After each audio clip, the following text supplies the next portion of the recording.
Assalamualaikum warahmatullahi wabarakatuh. Semangat pagi rekan-rekan mahasiswa. Bagaimana kabarnya? Semoga kalian semua selalu sehat ya. Amin.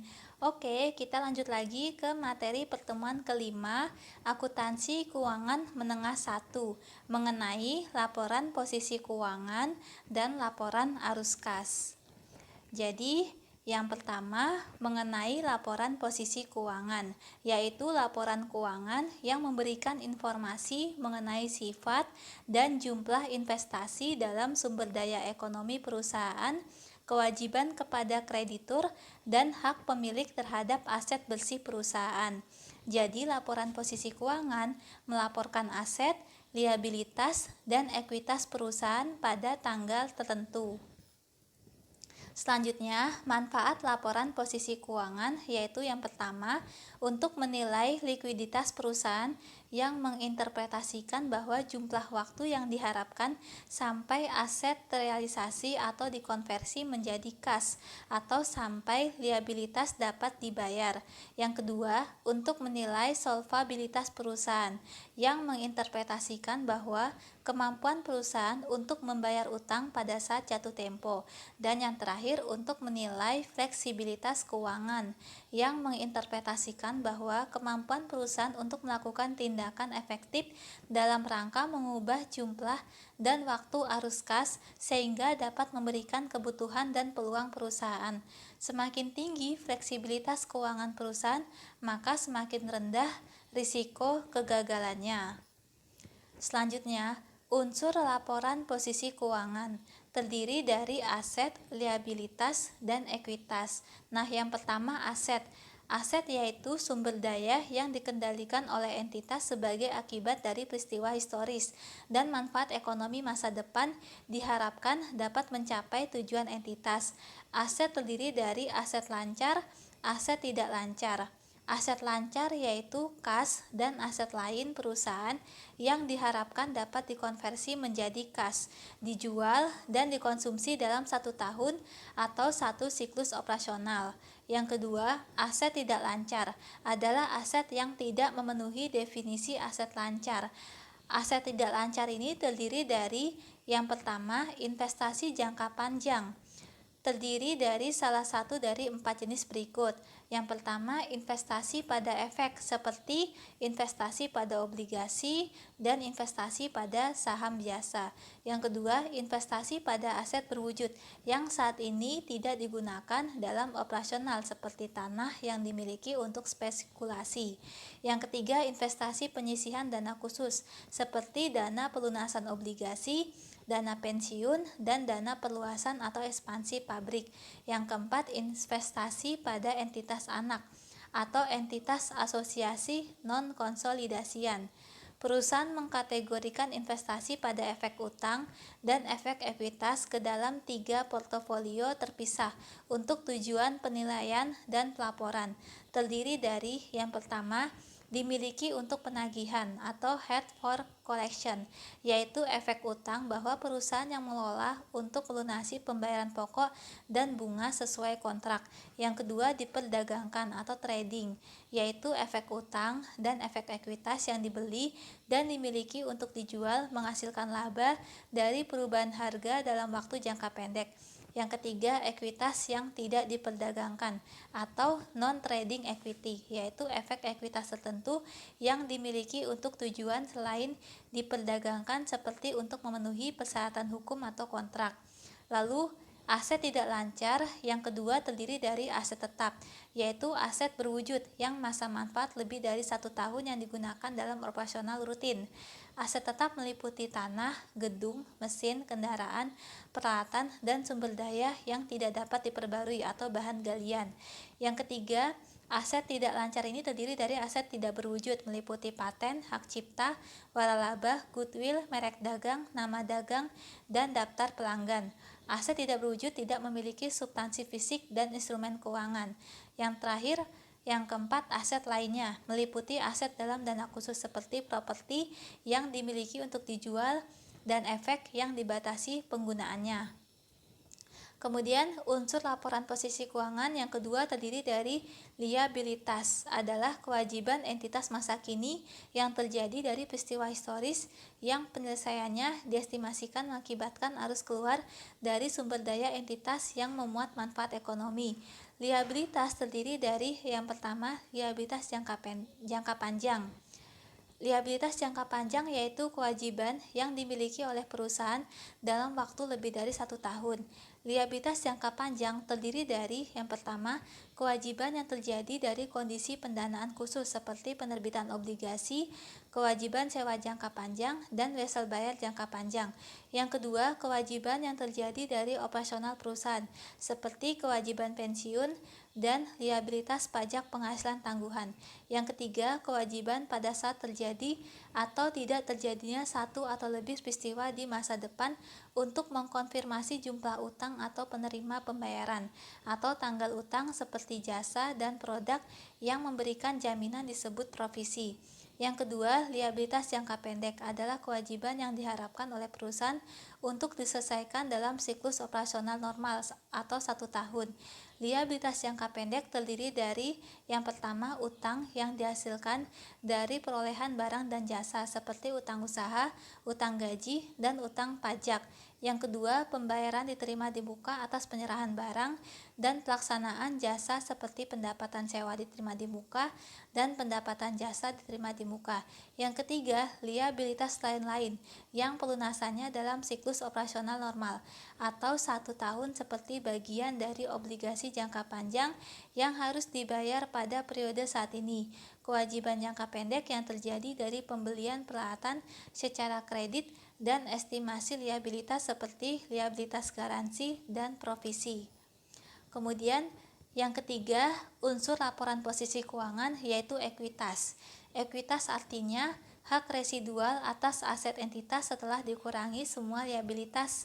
Ekuitas terdiri dari yang pertama, modal saham adalah nilai par atau nilai nominal atau nilai yang dinyatakan pada saham yang diterbitkan. Modal saham meliputi modal saham biasa dan modal saham preferen.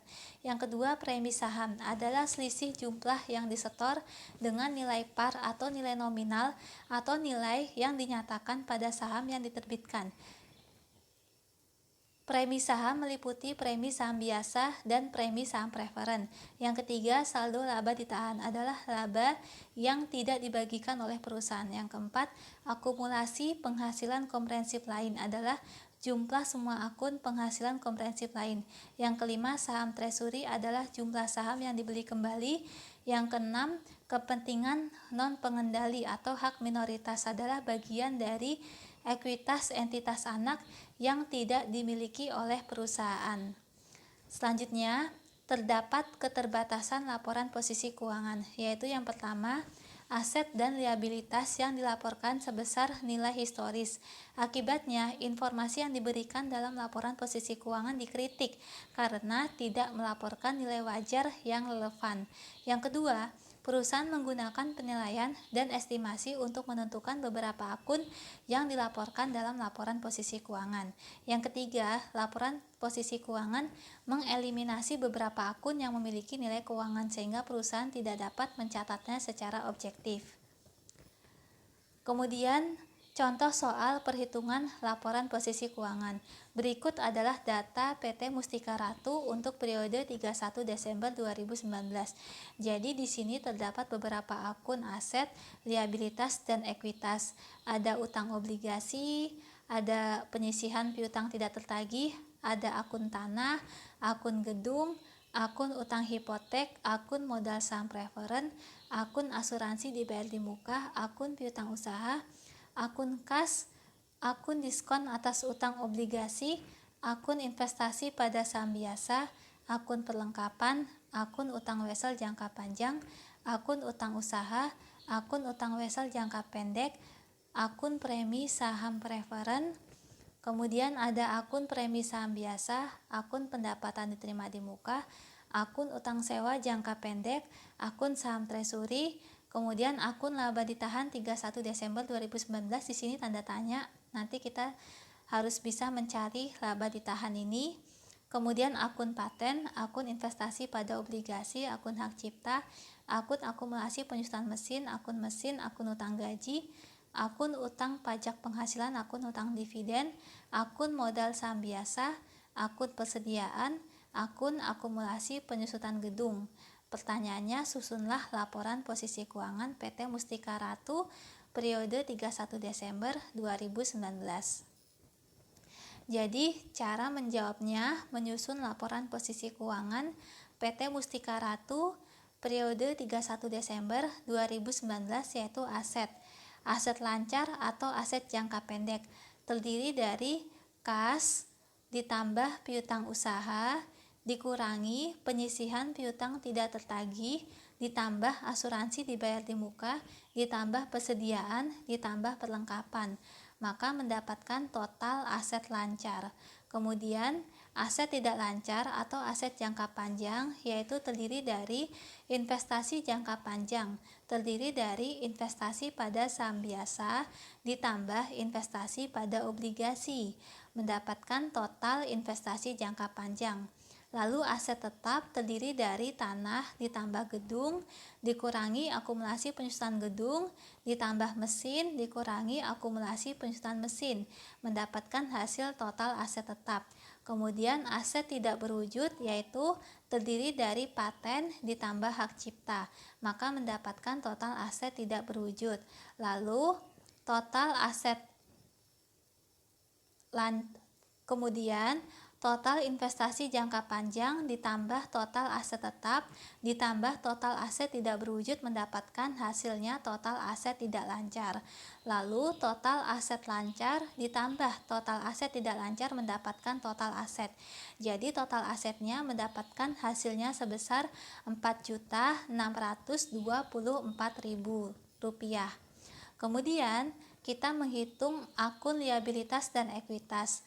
Liabilitas terdiri dari yang pertama liabilitas lancar atau liabilitas jangka pendek, terdiri dari utang wesel jangka pendek ditambah utang usaha ditambah utang sewa jangka pendek ditambah utang gaji ditambah utang pajak penghasilan ditambah utang dividen ditambah pendapatan diterima di muka, maka mendapatkan hasilnya total liabilitas lancar. Kemudian liabilitas tidak lancar atau liabilitas jangka panjang yaitu utang obligasi dikurangi diskon atas utang obligasi ditambah utang wesel jangka panjang ditambah utang hipotek, maka mendapatkan hasilnya total liabilitas tidak lancar. Lalu total liabilitas lancar ditambah total liabilitas tidak lancar, maka mendapatkan hasilnya total liabilitas sebesar Rp3.210.000. Kemudian ekuitas terdiri dari modal saham preferen, modal saham biasa, ditambah premi saham preferen, ditambah premi saham biasa, ditambah laba ditahan.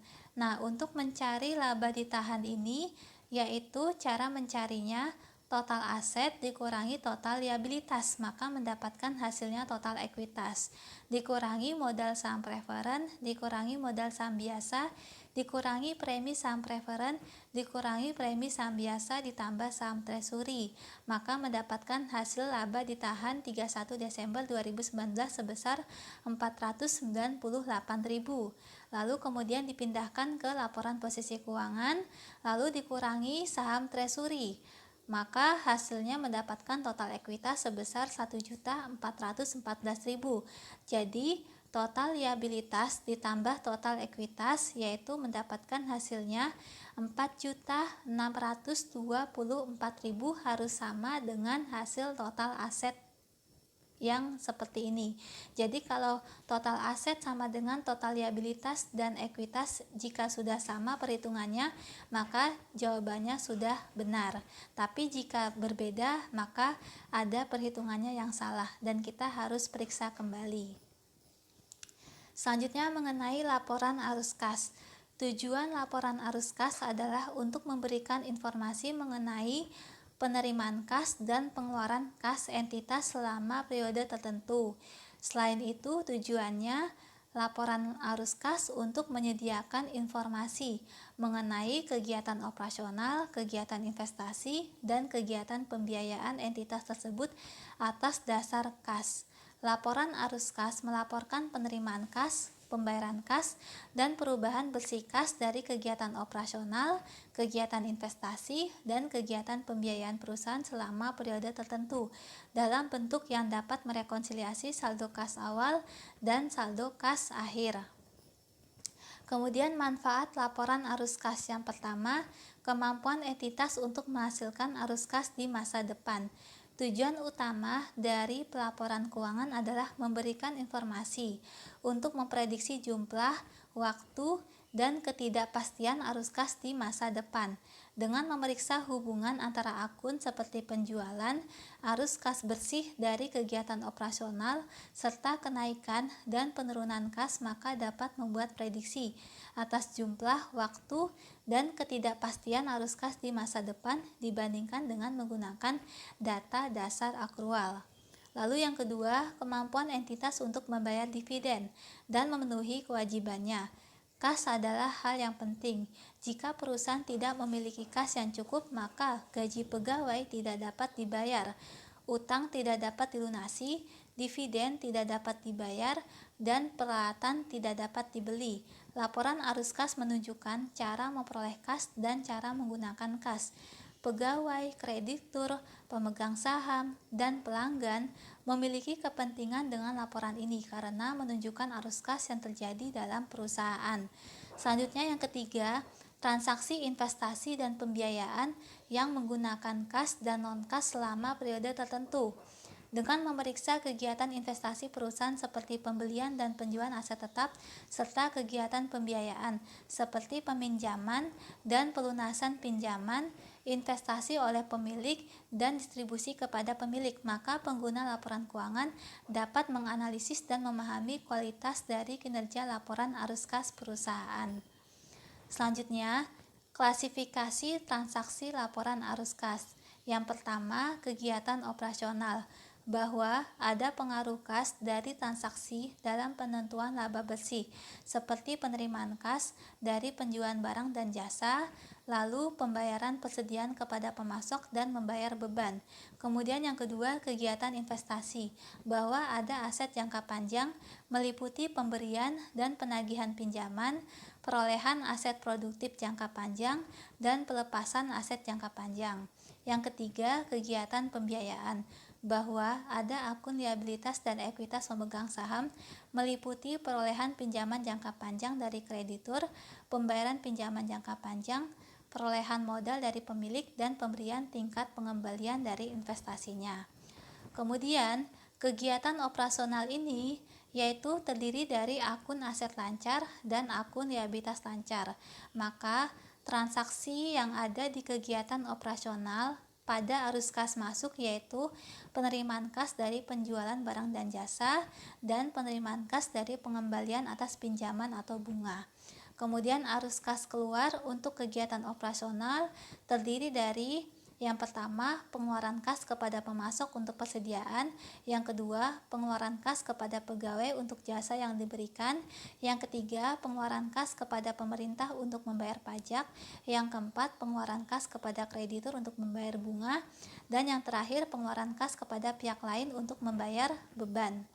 Selanjutnya, yang kedua, kegiatan investasi, yaitu akun aset tidak lancar atau akun aset jangka panjang.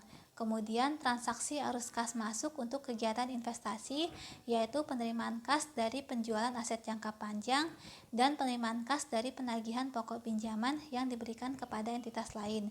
Kemudian transaksi arus kas keluar untuk kegiatan investasi, yaitu pengeluaran kas untuk membeli aset jangka panjang dan pengeluaran kas untuk memberikan pinjaman kepada entitas lain. Kemudian yang ketiga, kegiatan pembiayaan, yaitu ada akun liabilitas jangka panjang atau akun liabilitas tidak lancar dan akun ekuitas. Transaksi yang termasuk arus kas masuk dari kegiatan pembiayaan yaitu penerimaan kas dari penjualan sekuritas ekuitas dan penerimaan kas dari penerbitan utang seperti obligasi. Kemudian arus kas keluar untuk transaksi kegiatan pembiayaan, yaitu terdiri dari pengeluaran kas kepada pemegang saham sebagai dividen dan pengeluaran kas untuk melunasi utang jangka panjang atau memperoleh kembali modal saham. Catatan, tidak semua kegiatan dalam perusahaan menggunakan kas, seperti yang pertama, penerbitan modal saham biasa untuk pembelian aset tetap. Yang kedua, mengkonversi obligasi ke modal saham biasa. Yang ketiga, penerbitan obligasi untuk pembelian aset tetap. Yang keempat, pertukaran aset selain kas. Selanjutnya, langkah dalam penyajian laporan arus kas yaitu yang pertama, harus ada laporan posisi keuangan komparatif, menyajikan jumlah perubahan aset, liabilitas, dan ekuitas dari awal hingga akhir periode. Yang kedua, harus ada laporan laba rugi periode berjalan, berisi data yang membantu pengguna laporan keuangan menentukan jumlah kas yang diterima dan digunakan oleh operasional selama periode berjalan. Yang ketiga, ada data transaksi tertentu, yaitu dari buku besar umum, memberikan informasi tambahan terinci yang dibutuhkan untuk menentukan kas diterima dan digunakan selama periode berjalan. Kemudian, metode penyajian laporan arus kas, yaitu yang pertama metode langsung. Metode langsung ini melaporkan penerimaan kas dan pengeluaran kas dari kegiatan operasional. Selisih di antara kedua jumlah tersebut adalah arus kas bersih dari kegiatan operasional. Yang kedua, metode tidak langsung, yaitu metode tidak langsung dimulai laba bersih dan dikonversi menjadi arus kas bersih dari kegiatan operasional. Metode tidak langsung menyesuaikan laba bersih dari akun yang mempengaruhi pelaporan laba bersih tetapi tidak mempengaruhi kas. Kemudian, keunggulan metode penyajian laporan arus kas. Keunggulan utama metode langsung adalah bahwa metode langsung menyajikan penerimaan kas dan pembayaran kas operasional, yaitu metode langsung konsisten dengan tujuan laporan arus kas untuk menyediakan informasi mengenai penerimaan kas dan pembayaran kas dibandingkan dengan metode tidak langsung yang tidak melaporkan penerimaan kas dan pembayaran kas atau kegiatan operasional. Yang kedua, metode tidak langsung. Keunggulannya metode tidak langsung yaitu bahwa metode tidak langsung berfokus pada perbedaan antara laba bersih dan arus kas bersih dari kegiatan operasional, yaitu metode tidak langsung memberikan hubungan yang bermanfaat antara laporan arus kas, laporan laba rugi, dan laporan posisi keuangan. Selanjutnya, ini ada format laporan arus kas metode tidak langsung. Jadi di sini formatnya ini untuk metode tidak langsung, arus kas dari kegiatan operasional terdiri dari laba bersih, kemudian ada rekonsiliasi, penyesuaian untuk merekonsiliasi laba bersih menjadi kas bersih yang diperoleh dari kegiatan operasional. Kemudian ada beban penyusutan dan ada transaksi yang termasuk kegiatan operasional. Jadi perbedaannya hanya di bagian kegiatan operasional. Begitu juga dengan metode langsung. Metode langsung ini tidak terlihat ada laba bersih atau rugi bersih, tetapi sudah dimasukkan di perhitungan laba ruginya. Jadi perbedaan laporan arus kas, perbedaan metode langsung dengan metode tidak langsung yaitu pada kegiatan operasionalnya. Tapi tetap intinya hasilnya nanti di akhir periode itu sama, metode langsung dan metode tidak langsung. Dan perusahaan go public lebih banyak menggunakan metode langsung. Nah, kemudian kita ke contoh soal perhitungan laporan arus kas. Jadi ada PT Astra Auto Parts, perusahaan manufaktur memiliki laporan keuangan. Di sini ada laporan posisi komparatif. Laporan posisi keuangan komparatif dari tanggal 31 Desember 2019 dengan tanggal 31 Desember 2018. Jadi akun asetnya terdiri dari kas, piutang usaha, asuransi dibayar di muka, persediaan perlengkapan gedung, dan akumulasi penyusutan gedung. Kemudian untuk akun liabilitas terdiri dari utang usaha, utang pajak penghasilan, utang gaji, utang wesel jangka pendek, utang obligasi. Kemudian akun ekuitas terdiri dari modal saham biasa, premi saham biasa, laba ditahan. Nah, kemudian ada laporan laba rugi, lalu kemudian ada informasi tambahan. Lalu kita disuruh menyusun laporan arus kas dengan metode tidak langsung untuk PT Astra Auto Parts periode 31 Desember 2019. Sebelum kita menyusun laporan arus kas, kita menghitung dulu perubahan selisih laporan posisi keuangan komparatif. Jadi semua akun aset, liabilitas, dan ekuitas kita hitung dari tahun saat ini dikurangi tahun sebelumnya. Jadi tahun 2019 dikurangi tahun 2018. Selanjutnya kita menyusun laporan arus kas metode tidak langsung. Yang pertama, arus kas dari kegiatan operasional, yaitu laba bersih. Laba bersih dari laporan laba rugi sebesar Rp90.000. Kemudian penyesuaian untuk merekonsiliasi laba bersih menjadi kas bersih yang diperoleh dari kegiatan operasional, yaitu beban penyusutan gedung. Cara mencari beban penyusutan gedung yaitu perubahan selisih komparatif akun akumulasi penyusutan gedung ditambah penyusutan gedung yang telah terjual. Kemudian di sini ada kenaikan piutang usaha, lalu kenaikan asuransi dibayar di muka, penurunan persediaan, kenaikan perlengkapan, kenaikan utang usaha, penurunan utang pajak penghasilan, kenaikan utang gaji, penurunan utang wesel jangka pendek. Jadi terdiri dari akun aset lancar dan liabilitas lancar untuk kegiatan operasional. Maka kas bersih yang diperoleh dari kegiatan operasional sebesar Rp129.000. Kemudian yang kedua, arus kas dari kegiatan investasi, yaitu penjualan gedung. Cara menghitung penjualan gedung yaitu nilai buku gedung dikurangi kerugian penjualan gedung, maka mendapatkan harga jual gedung. Kalau misalnya di laporan laba rugi keuntungan penjualan gedung maka ditambah. Nah, ini di laporan laba ruginya mengurangi kerugian, maka harus dikurangi. Jadi nilai buku gedung dikurangi kerugian penjualan gedung, maka dapat hasilnya harga jual gedung. Kemudian pembelian gedung. Cara mencari harga beli gedung yaitu perubahan selisih komparatif akun gedung ditambah harga perolehan gedung. Nah, kemudian mendapatkan hasil kas bersih yang digunakan oleh kegiatan investasi sebesar Rp115.000. Lalu arus kas dari kegiatan pembiayaan terdiri dari pelunasan utang obligasi, kemudian pembayaran dividen tunai. Cara mencari dividen tunai yaitu laba bersih dikurangi perubahan selisih komparatif akun laba ditahan, maka mendapatkan hasil pembayaran dividen tunai. Lalu kas bersih yang diperoleh dari kegiatan operasional dikurangi kas bersih yang digunakan oleh kegiatan investasi dikurangi kas bersih yang digunakan oleh kegiatan pembiayaan, maka hasilnya penurunan bersih kas yaitu negatif sebesar Rp6.000. Ini harus sama dengan laporan posisi keuangan komparatif, yaitu untuk akun kas yaitu selisihnya Rp14.000 dikurangi Rp20.000 negatif Rp6.000, jadi harus sama. Jika sama maka perhitungannya sudah benar, tapi kalau misalnya masih berbeda, kita harus meriksa lagi dari kegiatan operasional, kegiatan investasi, dan kegiatan pembiayaan. Kemudian dari hasil penurunan bersih kas lalu ditambah saldo kas awal periode 31 Desember 2018 atau 1 Januari 2019 Rp20.000. Maka mendapatkan saldo kas akhir periode 31 Desember 2019 sebesar Rp14.000. Nah, agar kalian lebih memahami lagi mengenai laporan posisi keuangan dan laporan arus kas, kalian dapat mengerjakan tugas laporan posisi keuangan ini dan tugas laporan arus kas. Apabila ada pertanyaan yang ingin disampaikan, bisa ditanyakan di forum diskusi. Sekian presentasi dari saya di pertemuan kelima ini. Semoga ini dapat bermanfaat. Terima kasih banyak atas perhatiannya. Wassalamualaikum warahmatullahi wabarakatuh.